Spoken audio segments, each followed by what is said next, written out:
Ou alors, je sais pas, la clé du bureau de Stanley Kubrick. Je crois qu'il doit y avoir des trucs intéressants qui traînent là-dedans.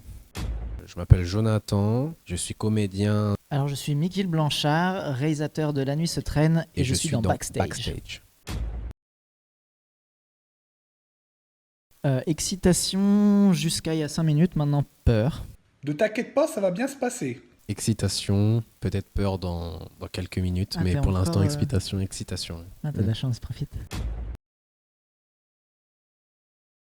Ici, c'était vraiment le personnage de Maddy qui a cristallisé toute l'envie de ce film, qui a lancé l'écriture. Donc, j'avais d'abord le fantasme de faire un premier long métrage qui se passe en une seule nuit, de parler du monde d'aujourd'hui, de parler des violences policières, de parler d'un jeune héros racisé dans un monde violent et de faire un film, en fait, un film d'action mais moderne et qui parle du monde d'aujourd'hui, quoi. Puis après, ça a surtout été la rencontre humaine avec Michiel pendant le casting. Et après, les différents essais où là, j'ai vraiment compris où je mettais les pieds. Et j'avais la chance, dès certains callbacks, où il m'a donné une réponse assez plus ou moins rapide pour la temporalité du callback, parce qu'après, il y avait la continuité à faire. Toutes ces choses-là, encore en stade de casting, ça m'a vraiment fait comprendre qu'on était là pour faire un bon film, quoi. Et j'ai très apprécié.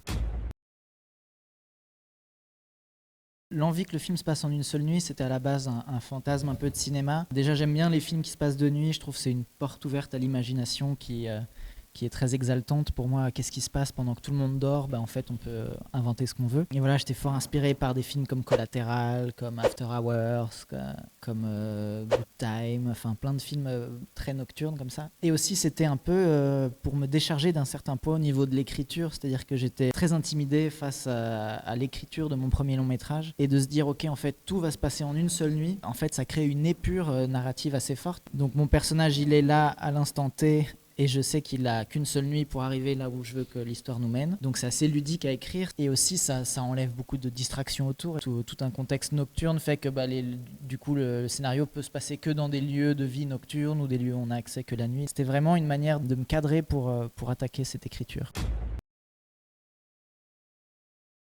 Moi, j'irai dans le passé. Une porte qui mène vers le passé. Ouais, qui mène vers le passé. Et tout ce que j'ai appris là, l'appliquer. Ou alors, je sais pas, la clé du bureau de Stanley Kubrick. Je crois qu'il doit y avoir des trucs intéressants qui traînent là-dedans.